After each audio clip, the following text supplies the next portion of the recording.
The average price of brunch in Dubai. So Lovin Dubai's recent opinion piece on how brunches in Dubai have become a pricey affair stirred up a lot of chatter around brunch price points, and residents had a lot to say.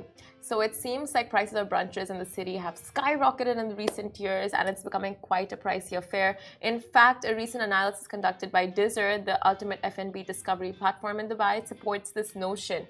So they took it upon themselves to delve deep into the brunch scene to give you the facts. Armed with data, they set out to discover just how much people are shelling out for the beloved weekend tradition. And the results are fascinating and eye-opening depending on what your salary is. So according to the study, which analysed 408 brunches, the average price of a brunch in Dubai is now 355 dirham. That's 355 dirham is the average price for brunch in Dubai. That's pricey. 55? Why? What? Where? Why subject us mere mortals to such high price points? Why? Why? How often are you doing brunches? And it depends. No, there are people who do it every weekend. Well, then that's a lot of money. Right? It's not a place for like the poor. Well, maybe we. Well, if you don't have a big bank balance, maybe you shouldn't be going to all you can drink festivals. Oh, right. If you don't have a big bank balance, just stop living your life. Oh, you don't need to do one every weekend. It's too expensive. But what if you just have a lot of friends and a lot of celebrations and a lot of people you want to celebrate, and you want to celebrate your life? You've had a tough week. Every week is tough, and you want to celebrate on the weekends. What do you do then? Of course, there's no one who celebrates every If you're into that lifestyle, you're into that lifestyle. And that's what you want to do with your money. Anyway, so more than a quarter of the brunches surveyed. I heard you booking a brunch yesterday. How many people were you booking it for? 20 people. Who knows 20 people? It was for a friend's surprise birthday. That he's totally aware about because I can't keep a surprise. Okay, let's keep on going with this brunch. No, he knows about it. Okay. It's a surprise. Like, there's no surprise. It's just like planned for him. Anyway, we digress.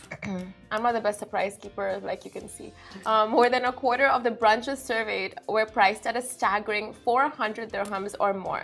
Now, that's enough to make you reconsider your brunching habits altogether, like we are at this very moment. And it is like the brunch gods are conspiring to drain our wallets one poached egg at a time.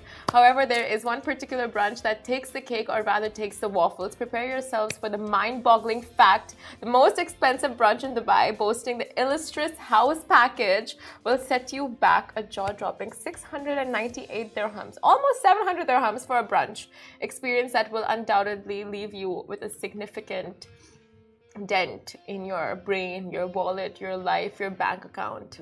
Interesting though, 700 for one versus 355 for the average brunch. So if you just do that 700, not that we would, every 2 weeks rather than the 355 every 1 week, and then you would have like an spectacular. No, see, it depends on what you get from that 700 dirham brunch. If you get the exact same offerings as the 300 or 200 dirham brunch, then yeah, but that's not the case.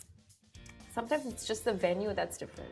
While the data paints a picture of a brunch scene that is veering towards the pricey side, it's important to remember that the city has so many options, from trendy hotspots to hidden gems to simply breakfast brunches. There's a brunch out there for every budget and taste. So while brunches in Dubai may indeed have become a pricey affair, there's no need to despair. Just remember to keep an eye open for those irresistible deals and discounts. I mean, you know, apps like The Entertainer do 2 for 1, which are gold dust in terms of getting a good value brunch. So always look for those 2 for 1 offers if possible, and you can enjoy the incredible brunch scene in Dubai without breaking the bank. I downloaded an app. It's called 7 Nights. Oh, the offers.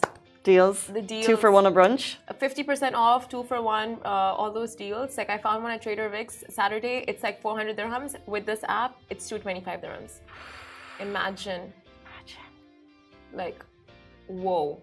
That's a big, like, half/slash price. This is the thing. There's so many brunches across the city, and there are deals. I think it just gets... And then sometimes if there's a birthday, the birthday person gets it free if you bring the Emirates ID and it's within a week of the actual date booking. Yeah, that's a good one.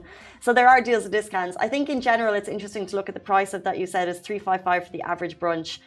Is it worth it? We discussed this last week on the show in terms of what is fair for a brunch. And I think some of the comments are like, yes, that's way too much money to be spending. Other people said, yeah, but look at the service, look at the quality, look at the food that goes into it, the people there, the drinks that are on offer. Are you getting your value's worth when you go there? Are you doing both the food and the drinks? Are you just doing the drinks? Are you just doing the food? There's a lot of questions that goes into it. You know, one thing I don't understand, for people who don't really like indulge in drinks and they're just going there for like the vibes or food, if they just give them the option of a la carte instead of making it mandatory for them to pay for the package. Soft drink package. Yeah, but like, why should they be subject to it? It's like, what if they don't want to, like, you know, there are people who just want to go and enjoy a la carte. Like, why is that option not available? Oh, probably because I don't know, because then there'll be like, they've set out this whole brunch at a minimum price per person and they need to fill the seats at that price. And then if someone's like, I'm just going to come and have the poached eggs, they've lost that 350 dirham person and that person's just having like a 60 dirham meal, and then they'll essentially lose out. So all of the food that they've prepared, they can't essentially map it out in terms of who's going to have a la carte. It would just be tricky to establish. God, yes, that makes a lot of sense. Oh. Makes a lot of sense. I never like thought about it that way, but like, were you in the F&B industry? Were you? Okay. Because like, I was just like, why don't they do this for the people who don't want to drink or like who don't want to eat? Like, why are they subject to these price points? But it makes sense now. Like in terms of like a restaurant and you want to fill out the seats, yeah, it makes sense.